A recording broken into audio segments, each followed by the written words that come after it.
سب سے پہلے تو الحمدللہ ہم تقریباً سب مسلمان ہیں اور اسلامی جمہوریہ پاکستان ہے۔ تو اسلام نے قرآن کریم کے اندر منشیات کو، نشے کو، شراب کو جس طرح کریٹیسائز کیا گیا ہے اور فاربیڈن ان اسلام قرار دیا گیا ہے، تو تمام آسمانی کتابوں میں یہی تعلیمات ہیں۔ ایون کہ قرآن کریم نے یہ کہا کہ وَيُحَرِّمُ عَلَيْهِمُ الْخَبَائِثَ، کہ جتنی گندی چیزیں ہیں، نشہ آور چیزیں ہیں، وہ حرام ہیں۔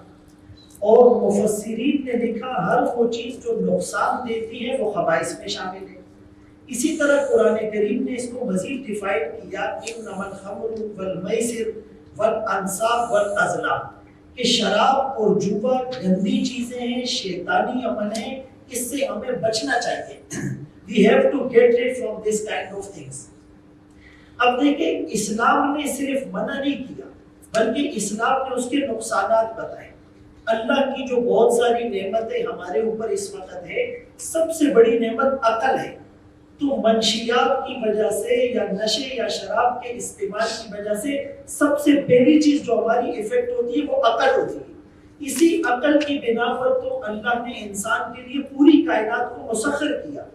تو ایک تو ہماری عقل خراب ہو گئی، پھر سب سے بڑی چیز کیریکٹر اور اخلاق ہے۔ رسول اللہ صلی اللہ علیہ وسلم نے فرمایا قیامت کے دن میرے سب سے زیادہ قریب وہ ہوگا جس کے اخلاق اچھے ہوں گے۔ تو جو نشے کا عادی ہو جائے گا، شراب پیے گا، تو اس کے اخلاق کہاں سے اچھے ہوں گے؟ وہ تو ماں باپ اور رشتہ داروں سب کے ساتھ بدسلوکی کرے گا۔ تیسری بات اسلام نے کہا کہ الطہارۃ شطر الایمان، صفائی نصف ایمان ہے۔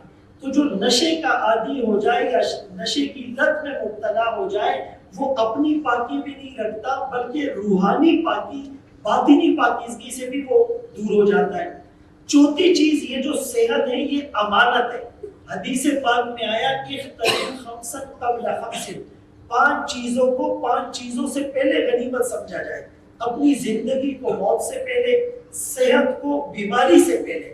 تو اس نشے کی وجہ سے جو صحت ایک امانت ہے اللہ کی طرف سے، اس میں خیانت ہو جاتی ہے، اور جو زندگی ہے وہ ضائع ہو جاتی ہے۔ پھر حدیث پاک میں فرمایا المؤمن القوی خیر واحب الی اللہ من العبد الضعیف، کہ جو مومن انرجیٹک ہوتا ہے، پاورفل ہوتا ہے، جس کی ول پاور اچھی ہوتی ہے، وہ اللہ کو زیادہ پسند ہے۔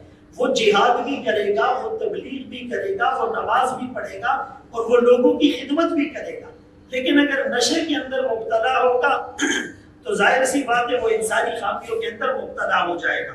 اب قرآن کریم نے کیا کہا کہ صرف شراب حرام نہیں ہے، ما اسکر کثیرہ فقلیلہ حرام۔ آپ نے نسوان اور سگریٹ کی اور گٹکے کی بات کی، تو فرمایا ہر وہ چیز جو نشہ دلائے وہ حرام ہے۔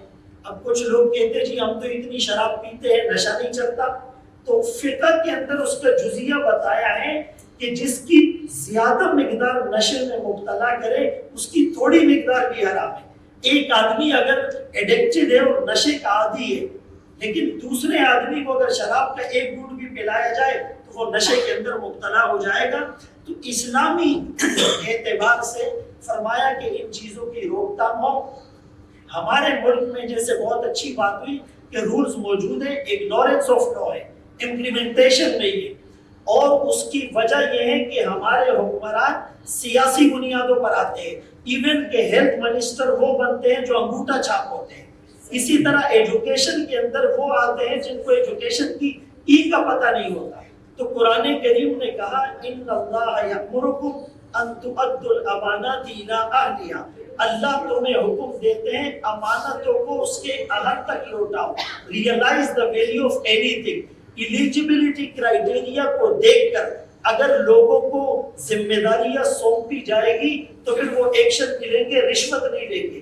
آخری بات میں عرض کرتا چلوں، حدیث پاک میں فرمایا کلکم راع وکلکم مسئول عن رعیتہ، تم میں سے ہر آدمی نگہبان ہے، اس سے اس کی رعایا کے بارے میں پوچھا جائے گا۔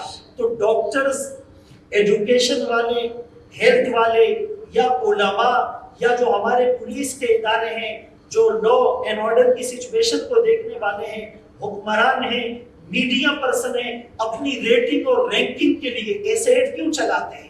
اپنی رینکنگ کے لیے ڈراموں میں ایسی چیزوں کو کیوں پروموٹ کرتے ہیں؟ تو اگر ہم مل کر کلیکٹیو ایفرٹس کے ساتھ، ٹیم ورک کے ساتھ، جو حدیث پاک میں آئے ید اللہ ید الجماع، اللہ کی مدد جماعت کے ساتھ ہے، اٹ مینز ٹیم ورک ہے، میکینزم ہے، نیٹ ورکنگ ہے. تو میں اپنے طور پر اپنے آپ کو پیش کرتا ہوں تمام بڑے channels per as a religious scholar. Ramzan transmissions میں ممبر و محراب پر پورے ملک میں الحمدللہ پروگرامات ہوتے ہیں. جہاں بھی آپ کو ضرورت پڑے گی، ڈاکٹر رومینا اور ڈاکٹر منیب نے جب بھی ہمیں کال کی تو ہم نے اس کو اپنی سعادت سمجھا، اور انشاءاللہ آئندہ بھی آپ کی آواز پر لبیک کہیں گے اور مل کر انشاءاللہ اس کے خلاف جہاد